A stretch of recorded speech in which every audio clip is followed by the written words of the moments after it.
Hello दोस्तों, आज movie लेके आया हूँ जो एक एलियन पे आधारित है जो तरह से अर्थ पर आता है और कितनी मुश्किलों के साथ वो अपने घर जाता है। तो दोस्तों आइए शुरू करते हैं। इस मूवी की शुरुआत में हम एक लड़की को देखते हैं जिसके घर के पास एक यूएफओ लैंड करता है और उस यूएफओ के नीचे दबकर उसका कुत्ता मर जाता है। इसके बाद 4 साल बीत जाते हैं और हम दो दोस्तों को देखते हैं, विली और क्लाइव।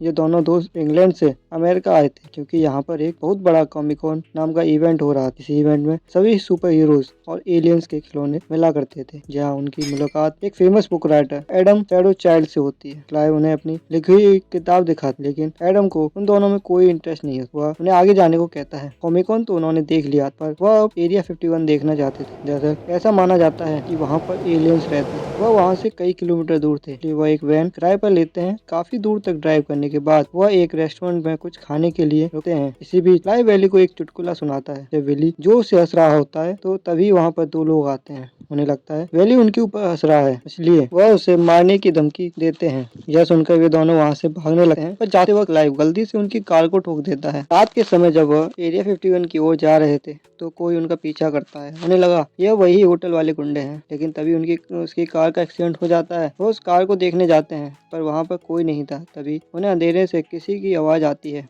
गौर से देखने पर उन्हें एक एलियन जैसा कुछ दिखाई देता है। क्लाइव उसे देखते ही बेहोश होकर गिर जाता है। वह कहता है कि अगर मुझे तुम्हें मारना होता तो मैं कब का मार चुका हो, लेकिन मुझे तुम्हारी मदद चाहिए, नहीं तो मैं आज रात मारा जाऊंगा। वैली को कुछ समझ नहीं आता वह क्या करे, इसलिए वह उस एलियन की बात को मानकर उसे अपने साथ ले लेता। उनके वहाँ से जाने के बाद वहाँ पर एक सीक्रेट इन्वेस्टिगेशन ऑफिसर आता है। उसका नाम जोएल है। यह उस एलियन को ढूंढ रहा था। उस कार एक्सीडेंट के बारे में जानकारी अपने बॉस को रिपोर्ट करता है। उसकी बॉस पॉल को ढूंढने के लिए और दो ऑफिसर को अपॉइंट करती है। उनका नाम होता है हैगार्ड और ओरेल। पॉल बिली से कहता है कि वह कुछ लोगों से बचकर भाग रहा है, लेकिन उसके पैर छोटे होने के कारण वह ब्रेक नहीं लगा पाया और उसका एक्सीडेंट हो गया। जब क्लाइव को होश आया तो वह पॉल को देखते ही उसका गला दबाने के लगता है। वैली उसे समझाता है कि यह हमें नुकसान नहीं पहुंचाया। क्लाइव को लगा कि यह फिल्मों वाला एलियन है, जिसे पॉल उसे कहता है कि पिछले 60 सालों से इंसान मेरा ही चेहरा हर जगह पर इस्तेमाल कर रहे हैं। इंसानों के लिए इस यूनिवर्स के सारे एलियंस मेरे ही तरह से दिखते हैं। आगे जाकर उन्हें एक चेक पोस्ट मिलता है, लेकिन जब ऑफिसर उनकी वैन को चेक करता है तो पॉल वहाँ से गायब हो गया था। उन दोनों को भी लगा कि पॉल उनके दिमाग का भ्रम है, लेकिन तभी पॉल दोबारा से दिखाई देने लगता है। दरअसल पॉल अपनी सांसों को रोककर गायब हो सकता था। वह बिल्कुल मस्त मौला एलियन था। वह उन दोनों के साथ एक अच्छे दोस्त की तरह हंसते खेलते बातें कर रहा था, लेकिन उन दोनों की अंदर ही अंदर बैंड बजी हुई। इसके बाद वह अपनी वैन में पेट्रोल भरवाते हैं, जबकि क्लाइव कुछ खाने के लिए लेने जाने लगता है। उन्हें वहाँ पर एक पुलिस वाला मिलता है और उसे देखकर वे दोनों घबरा जाते हैं। फिर वहाँ से जाते वक्त उनकी वैन एक पक्षी से टकरा जाती है। पॉल देखता है कि वो मर चुका है और उसके पास उस पक्षी को जिंदा करने की पावर, लेकिन उसके जिंदा होते ही पॉल उसे खा लेता है। वो उन्हें कहता है कि तुम टेंशन मत लो, मैं इंसानों को नहीं खाता। दूसरी तरफ वो ऑफिसर उन दोनों की तलाश कर रहे थे और जोएल को उन्हें मारने के ऑर्डर दिए गए थे। पॉल कहता है कि हमें थोड़ी देर रुककर आराम कर लेना चाहिए। वह एक पार्किंग स्पेस में आते हैं जहाँ कि ओनर रूथ नाम की एक लड़की। रूथ को एक आंख से दिखाई नहीं देता था। उस रात वो तीनों मस्त दारू पीकर डांस कर रहे थे। क्लाइव पॉल से पूछता है कि तुम 60 सालों से अर्थ पर क्यों हो। पॉल उसे कहता है कि उसका स्पेसशिप खराब हो गया था। के बाद यहाँ की गवर्नमेंट उसे पकड़ कर ले गई। फिर वह उनके साथ काम करने लगा। यही नहीं, बड़े बड़े मूवी डायरेक्टर्स को उसने बताया कि एलियंस कैसे दिखते हैं और उनकी कहानियों को पूरा करने में उनकी मदद की। दूसरी ओर रूथ उन्हें डांस करता हुआ देखती है, लेकिन इससे पहले वो पॉल को देख पाती उसके पिता उसे आवाज़ लगाने लगते हैं। अगली सुबह वो उनके तीसरे दोस्त को देखने के लिए आती है। बातों ही बातों में रूथ उनसे पूछती है, क्या तुम भगवान पर विश्वास करते हो? पर वो दोनों तो सिर्फ साइंस पर विश्वास करते थे। दूसरी तरफ से पॉल की आवाज़ आती है और वो कहता है कि भगवान जैसी कोई चीज़ नहीं होती। उन दोनों में इस बात को लेकर बेहोश हो जाती है, पर जब रूथ उसे अपने सामने देखती है तो वो घबरा जाती है और वह चक्कर खाकर गिर जाती है और उसे छोड़कर नहीं जा सकती थी। इसलिए वो अपना पासपोर्ट लेकर वहाँ से निकलने की सोचते हैं, लेकिन रूथ के डैड उसे देख लेते हैं और उनके ऊपर फायरिंग करने लगते हैं। जब उसके पिता पुलिस को फ़ोन करते हैं तो वहाँ जोएल और उसके लोग आ जाते हैं। जोएल को अब यकीन हो गया था कि वह एलियन उन दोनों के पास है। होश आने पर जब रूथ उस एलियन को देखती है तो उसे शैतान समझकर वह भगवान से प्रेयर करने लगती है, लेकिन पॉल उसके सर पर हाथ रखकर दुनिया भर की सारी नॉलेज उसके ब्रेन में डाल देता है, जिसके ओवरडोज के कारण वो फिर से बेहोश हो जाती है। बिली को भी सब कुछ जानना था, इसलिए पॉल उसे भी सारी नॉलेज दे देता है। बिली रूथ को समझाता है कि पॉल उसे कोई नुकसान नहीं पहुंचाएगा और अब तुम्हें इतना सब कुछ पता चल गया है तो क्यों ना तुम हमारे साथ चलो। रूथ ने कभी भी बाहर की दुनिया नहीं देखी थी, इसलिए अब उसे यकीन हो गया था कि भगवान जैसी कोई चीज़ नहीं होती, इसलिए वह उसे हाँ कर देती है। दूसरी ओर क्लाइव को उसे देखकर जलन हो रही थी, क्योंकि अब पॉल के नए नए दोस्त बन गए थे। पर पॉल उसे समझाता है कि ऐसा कुछ नहीं है, तुम दोनों से अच्छा दोस्त मैंने अभी तक नहीं देखा। पॉल देखता है कि रूथ की एक आंख नहीं है। वह उसके ऊपर हाथ रखकर उसकी आंखों को ठीक कर देता है। रूथ अपनी आंखों को दोबारा पाकर से बहुत खुश, लेकिन उसे अपने पिता की चिंता हो रही थी, इसलिए वह उनसे बात करना चाहती थी। पर जिस क्लब में वह जाते हैं उस क्लब में उसके डैड और वह गुंडे जिसकी कार क्लाइव ने ठोक दी। उन्हें देखते ही वह उसे मारने के लिए दौड़ते हैं, लेकिन जब वो पॉल को देखते हैं तो उनके हाथ पैर कांपने लगते हैं और वे वहीं पर बेहोश हो जाते हैं। वह तीनों जंगलों में पार्टी करने लगते हैं। बिली पॉल से पूछता है कि तुम वापस क्यों जाना चाहते हो। पॉल उससे कहता है मुझे इंसानों को जितना बताना था मैंने बता दिया, लेकिन मेरे दिमाग के टुकड़े कर मुझ पर एक एक्सपेरिमेंट करना चाहते, इसलिए मैं वहाँ से भाग आया हूँ।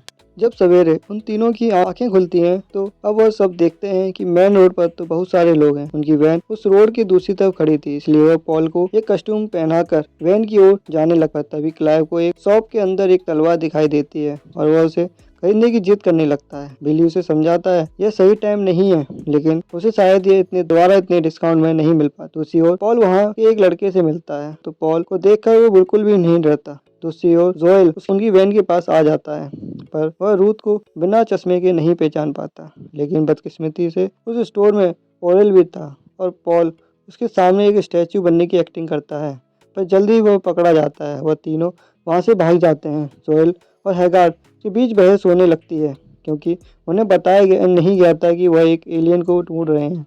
जोएल उन्हें चुपचाप बेस पर लौटने के लिए कहता है। दूसरी तरफ पॉल कहता है कि आगे मैं अकेला जाऊंगा, क्योंकि वह पहले ही उनकी जान खतरे में डाल चुका है। और वह तीनों कहते हैं कि वह उसका साथ इतनी आसानी से नहीं छोड़ने वाले। जब तक वह अपने घर तक नहीं पहुंच जाता वह कहीं भी नहीं जाएंगे। इसके बाद वह फायर क्रैकर्स की दुकान पर पटाखे चोरी करने लगते हैं, क्योंकि उनके पास जो पैसे थे वो पहले ही खत्म हो गए थे। चोरी की खबर सुनकर वह दोनों उनका पीछा करते हैं, क्योंकि उन्हें पता चला था कि जो कोई उन्हें पकड़ेगा उन्हें उनकी बॉस एक अच्छी रैंक का अफसर बना देगी।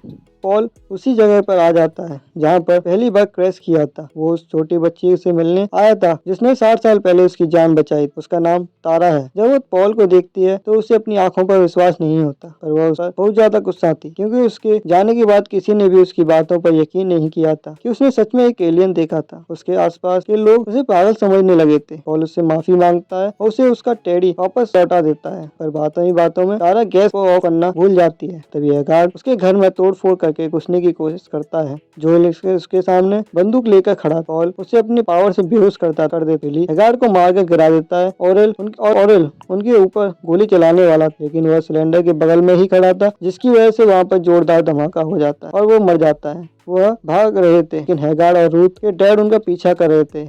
वह बार बार उनकी कार को ओवरटेक करने की कोशिश करता है, पर पॉल उसे धक्का देकर सड़क से नीचे उतार देता है।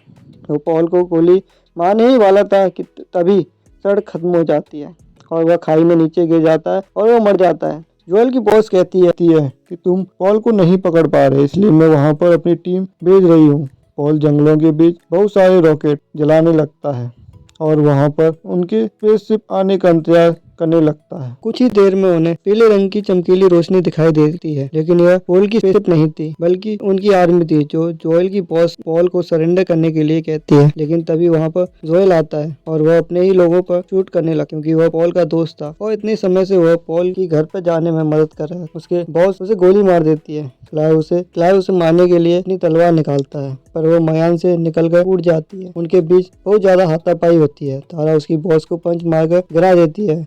वो सभी बहुत ज्यादा खुश हैं कि पॉल अपने घर वापस जा पाएगा, पर तभी रूथ के पिता उन्हें शूट कर देते हैं, पर वह गोली विली को जाकर लगती है और उसकी बॉडी में छेद हो जाता है। ये सब देख तारा उसे रोने लगती है और उसके डैड को अपनी गलती पर पछतावा होता है।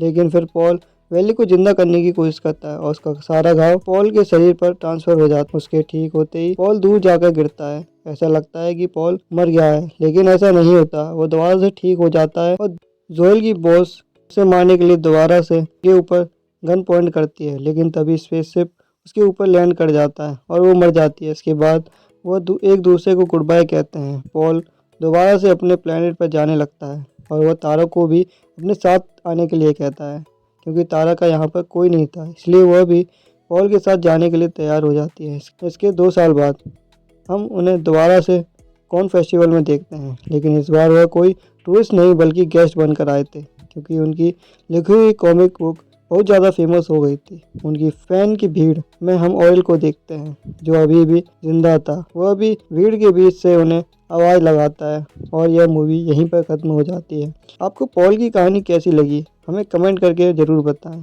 और मूवी देखने के लिए धन्यवाद।